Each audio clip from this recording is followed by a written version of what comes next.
पण मी जे काही बोलतोय ना ते खरं बोलतोय. आईनं गोड गोड गोड गोड बोलून लोकांना संभ्रमित करायचं आणि पोरीनं लोकांना धमकवायचं. लोकांना असं अंधारात ठेवून त्यांच्यावर वार करायचा आणि मग स्वतःचा स्वार्थ साधायचा, नाही का? ए, तू त्या घरात राहतोयस, तुला मोकळीक दिलीये ना ती माझ्या आईमुळे, नाहीतर तू आज आता इथे उभाही नसतास. मी काय बोलतोय हे तुला कळत नाही असं दाखवू नको मला. मला एकच गोष्ट सांगायची, तुला जे काही करायचं आहे ना ते कायदेशीर पद्धतीने कर. It's an open challenge. ते घर ताब्यात घेऊन दाखव. वा, छान मॅडम, तुमचं रेकॉर्ड किपिंग फर्स्ट क्लास आहे. आता एक महत्वाचा प्रश्न आहे, विचारू? विचारा ना. मॅडम, तुम्ही ही फाईल मला दिली, यातल्या मालमत्तांच्या तपशिलात आणि तुम्ही ज्या नोंदी मला दाखवल्या त्या सगळ्या सारख्याच आहेत. अहो, मला वाटलं होतं त्या व्यतिरिक्त इतर कुठल्या तरी मालमत्ता असतील, पण नाही, तसं काहीच नाहीये. जस्ट अ मिनिट, मी सांगते तुम्हाला.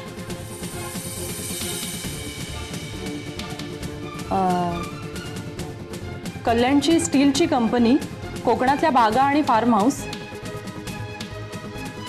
विरार जवळचा जमिनीचा पट्टा, मालाडची रेंटवर दिलेली कमर्शियल बिल्डिंग, शिर्डीतलं 3 स्टार हॉटेल, पनवेलचं हॉटेल, 20 ट्रक आणि 8 वेगवेगळ्या कार्स आणि बाकी काही अनुषंगिक गोष्टी, एवढीच मालमत्ता आहे. पण मॅडम, कुठल्याही कागदपत्रांमध्ये आणि तुमच्या नोंदींमध्ये सुद्धा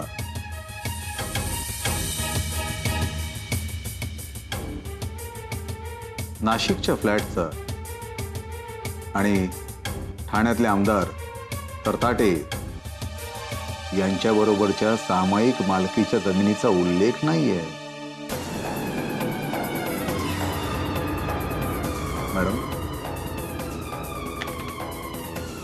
एक गोष्ट तुम्हाला कानमंत्रासारखी देतो. डॉक्टर आणि वकिलापासून कधीही काहीही लपवू नये. काय होतं, डॉक्टर पासून काही लपवलं ना तर आजार बळावतो, आणि वकिलापासून काही लपवलं तर त्यातले कॉम्प्लिकेशन्स वाढून प्रकरण लिटिगेशन मध्ये जातं.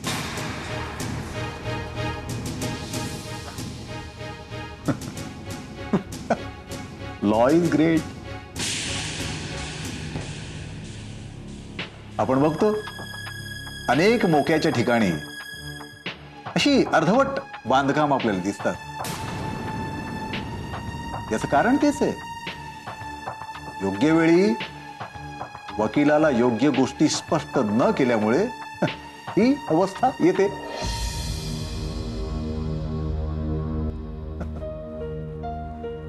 सर, तुम्हाला तर सगळंच माहिती आहे.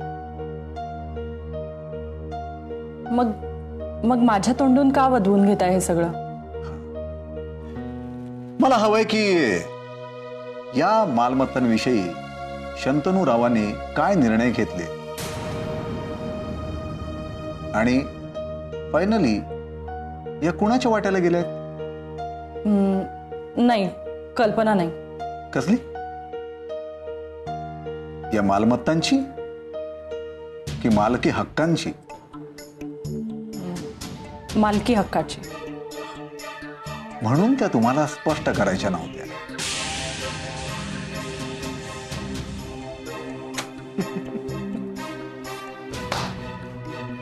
वाहत्या गंगेत आपणही हात धुवून घ्यावा, बरोबर? सर प्लीज, असले आरोप मी नाही सहन करणार. मग इतर मालमत्तांविषयीचे तपशील दडवण्यात तुमचा काय हेतू होता जरा स्पष्ट कराल? माझा कसलाही हेतू नाहीये. संजीव परवांशी युती नाही ना केली? नाही काय की या मालमत्तांविषयी जर स्पष्टपणे निर्देश नसतील तर वारसा हक्काने त्यांनाच जातील. माझी कोणाशीही युती नाहीये. हे सगळे तपशील कोर्टात केस स्टँड झाल्यावर मी उघड करणारच होते. तोपर्यंत स्वतःच्या कब्जात ठेवणार होता. सर आता बस झालं. मी आता एकही आरोप माझ्यावर सहन करणार नाहीये. Okay okay sorry. बरं आता या इतर मालमत्तांविषयीचे उर्वरित सगळे डिटेल्स मला तुमच्याकडून लवकरात लवकर मिळतील अशी अपेक्षा ठेवून आहे. ओके, कंपाईल करून देईन मी. आता एक शेवटचा प्रश्न.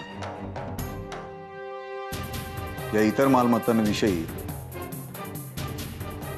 कोणाला माहिती दिली गेली तुमच्याकडून? उदाहरणार्थ संजीव परब किंवा हिना? नाही. Good. Okay then, see you soon. Take care and have a nice time.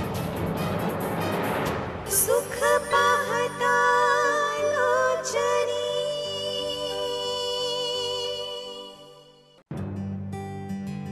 आता हे डॉक्टर कोण नवीन? डॉक्टर तेजाळे बाबांच्या परिचयाचे होते. कधी कधी आम्ही यांच्याकडे पण जायचो. काय म्हणाले ते? काय नाही, बाबांनी यांच्याकडून दिल्लीच्या एका न्यूरोलॉजिस्टचा रेफरन्स घेतला होता. आता मला काय वाटतं माहिती आहे का, ज्या अर्थी त्यांनी एका न्यूरोलॉजिस्टचा रेफरन्स घेतला होता त्या अर्थी त्यांना मेंदूशी संबंधित एखादा विकार असावा. पण मुंबईमध्ये एवढे न्यूरोलॉजिस्ट असताना सुद्धा दिल्लीलाच का? आता त्याचा उलगडा जोपर्यंत आपण दिल्लीत, त्यांचं नाव काय, डॉक्टर तरुण वर्मा, त्यांना जोपर्यंत आपण भेटत नाही तोपर्यंत होणार नाही.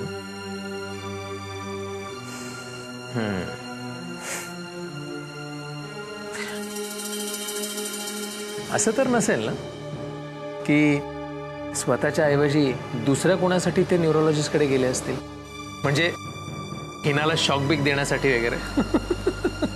हा, असू शकतं. म्हणजे त्यांच्या फॅमिलीपैकी कोणासाठी? नाही, कारण त्यावेळी त्यांच्या जवळ, म्हणजे एवढ्या जवळ दुसरी कुठलीही व्यक्ती नव्हती ना, त्यांची मानसपुत्री. असो, ते महत्वाचं नाही. मी काही एक विचार केलाय. मी 2-3 दिवसात दिल्लीला जाऊन येतो. हे मी पण येते तुझ्या बरोबर. नाही, हे बघ, ही खूप नाजूक वेळ आहे. इथे कोणत्याही क्षणी कोणीही गडबड करू शकतं, आगाऊपणा करू शकतं, आणि ते आपल्याला कळायला हवं. मी 2-3 दिवसात जाऊन येतो ना. तू ना खूप अधीर झालाय. नाही, मी अधीर नाही झालो.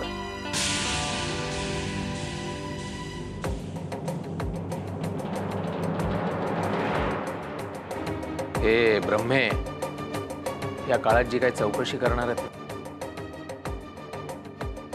हा शांततेचा काळ असणार आहे. याच काळात आपल्या हातात एखादा आजाराचा पुरावा आला ना,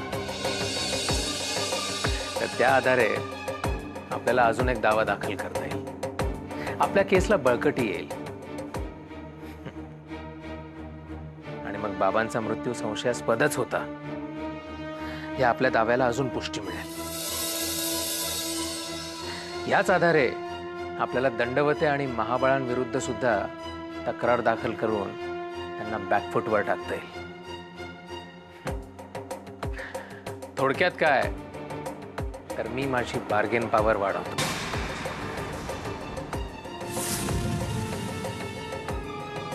संजू,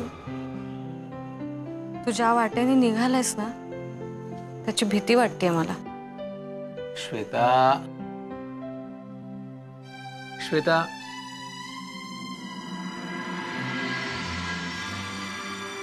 मी आता जे काही करतोय ते आपल्या सुखी आयुष्यासाठीच करतोय ना. आता परत परत तेच वाक्य ऐकवू नकोस, नाहीतर तुलाही माझं एक वाक्य ऐकावं लागेल नेहमीसारखंच. जगायला काय लागतं रे?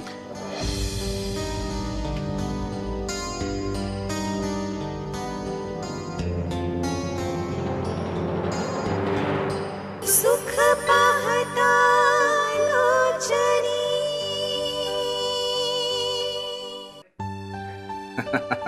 ब्रह्मेसाहेब, नातं महत्वाचंच नव्हतं, आमची मैत्री अधिक महत्वाची. दंडवते साहेब, परब साहेब आणि तुमची लहानपणापासूनची मैत्री ना? काय काय चेष्टा करता की काय साहेब? का? अहो, परब साहेबांच्या आणि माझ्या वयामध्ये 15 वर्षांचं अंतर होतं. अरे बापरे. खरं म्हणजे मी त्यांच्याकडे सुरुवातीला काम मागायलाच गेलो, पण त्यांनी माझ्याकडे बघितलं आणि मला त्यांचं खाजगी काम सोपवलं आणि ते काम मी अगदी चोखपणे बजावलं. वा. पण नोकरी म्हणाल तर त्यांनी मला नोकरी नाही दिली. अरे असं कसं?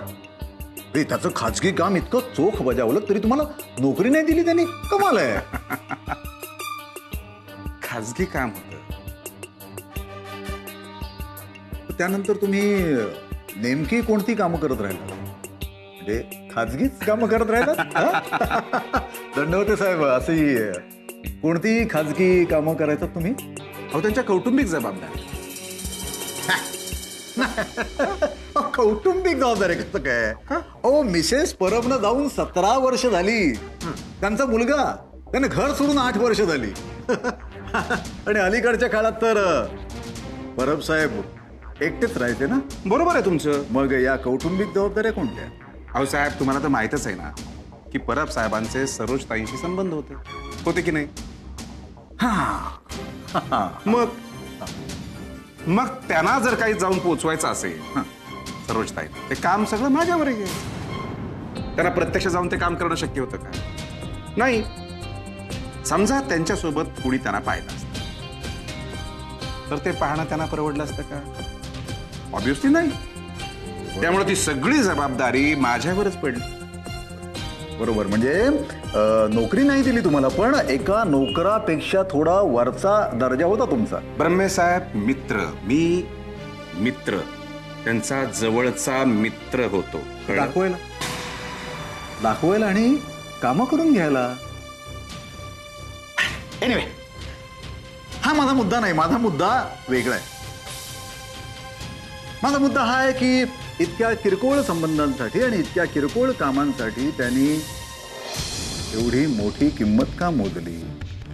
इतकी मोठी प्रॉपर्टी तुम्हाला का दिली? मला नव्हे, ट्रस्टला दिली. हो, ट्रस्टला. पण उपभोग मात्र तुम्हीच घ्याल ना? दंडवते साहेब, मी इतकी वर्ष वकिलीची प्रॅक्टिस करतोय, पण या केसमध्ये अजून आहे ना मला निश्चित असं कारण कळलेलं नाही की अशी कोणती परिस्थिती त्यावेळेस होती की एवढी मोठी प्रॉपर्टी तुम्हाला परब साहेबांनी दिली. ब्रह्मेसाहेब, तुम्ही फार वेगळा विचार करताय असं नाही काय वाटत तुम्हाला? म्हणजे तुम्ही चौकशी करता आहात की कुणाला मदत करता? लॉ इज ग्रेट हा चौकशीचाच भाग आहे. हो का? मग हे आधीच जर मला सरळ सरळ सांगितलं असतं तर यापेक्षाही पटकन उत्तर दिलं असतं तुम्हाला. ओहो.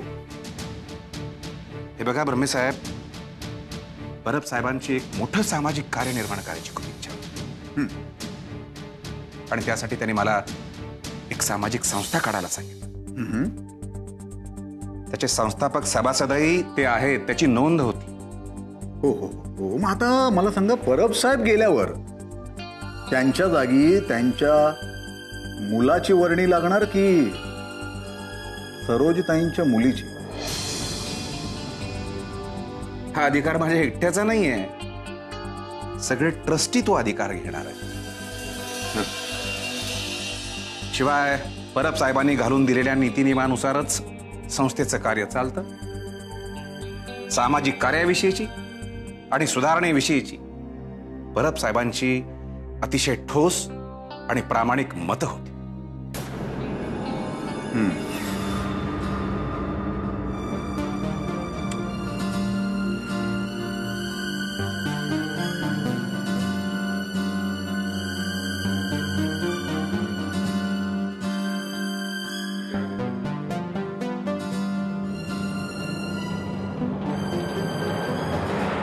तुझी इच्छा ठीक आहे रे, पण त्याला काहीतरी बेस हवा ना. साहेब, या ट्रस्टच्या माध्यमातून खूप मोठं काम मी उभं केलंय. त्या कामाचं क्षेत्र देखील मोठं ठेवलंय. ठाणे शहर, ठाणे जिल्हा, शहराबरोबर गावागावात, अगदी खेड्यापाड्यात, आदिवासी भागात सुद्धा ही ट्रस्ट शिक्षणाचं काम करेल. अरे वा, चांगली गोष्ट. माझी कायम मदत असेल. नुसती मदत नकोय साहेब, तुम्हाला सक्रिय व्हावं लागेल. अरे गोपाळ, देवानी मला व्यावसायिक म्हणून जन्माला घातलंय. मी जर इतर कामं करत बसलो ना तर गोंधळ आहे सगळा. माझ्या मते देवानी आपल्याला एक काम नेमून दिलेलं असतं आणि ते काम करण्याची ताकद दिलेली असते. सामाजिक कार्यासाठी मदत करू शकेन मी, प्रत्यक्ष सामाजिक कार्य नाही करू शकणार. साहेब, कसं आहे की तुम्ही सोबत असलात ना की एक वलय असतं आणि अशा कामाला त्याची आवश्यकताही असते. बऱ्याचदा काय बोललं जातं यापेक्षा ते कोण बोलतंय हे अधिक महत्वाचं ठरतं. हो ना, मग तुझी स्वतःची इमेज तयार कर ना तुझ्यासाठी. मी मगाशी म्हटल्याप्रमाणे तुझी एक चूक होती. काय साहेब? अरे तुला देवानी काय काम नेमून दिलंय हे तुला अद्याप कळलंच नाहीये.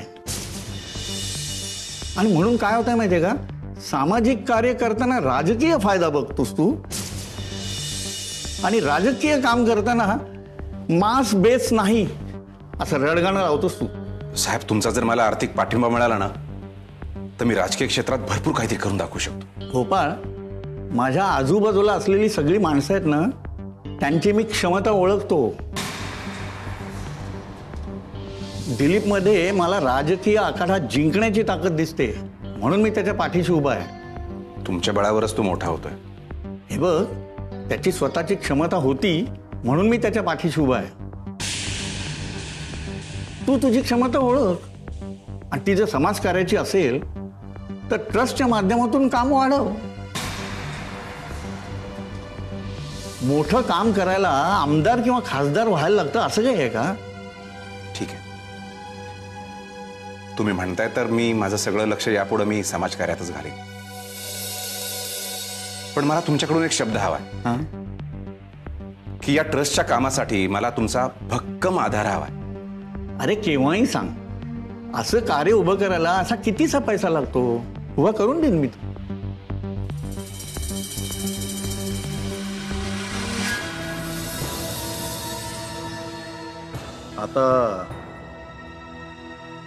आता चित्र स्पष्ट झालं. म्हणजे दंडवते साहेब, तुम्हाला तुमची राजकीय कारकीर्द उभी करायची होती, पण तुमच्याकडे भांडवल नव्हतं. म्हणून मग परब साहेबांच्या पैशांवर तुम्ही तुमची राजकीय कारकीर्द उभी करायचा प्रयत्न केला. हा तुमचा निष्कर्ष झाला आणि या निष्कर्षाचा तपासात तुम्हाला काहीही उपयोग होणार नाही. त्यामुळे या वायफळ निष्कर्षामुळे तुम्ही तुमचा आणि आमचा दोघांचाही वेळ वाया घालवता असं वाटतंय मला. नाही नाही, आपण आपला वेळ अजिबात वाया घालवायचा नाही, आपण सत्कारणीच लावायचा. पण कसं आहे की परब साहेबांच्या लक्षात आलं होतं की तुमची क्षमता कमी आहे परब साहेबांच्या मते, आणि म्हणून त्यांनी स्वतःचं राजकीय अस्तित्व वाढवण्यासाठी त्यांची ताकद दिलीप सरताटेंच्या मागे उभी केली. हाच निष्कर्ष आहे माझा. नाही, बोला बोला, आणखी काय बोलायचं ते बोला. परब साहेबांच्या मते एखादा मनुष्य जर इतका कुचकामी होता तर मग त्याच्या हातात त्याने तिजोरीच्या चाव्या का दिल्या आणि कशासाठी? तुम्ही तुमच्या मर्यादा ओलांडता आहात मिस्टर ब्रह्मे. मला हे म्हणायचंय की तिचं हे चौकशीचं नाटक आपल्याच पथ्यावर पडलं.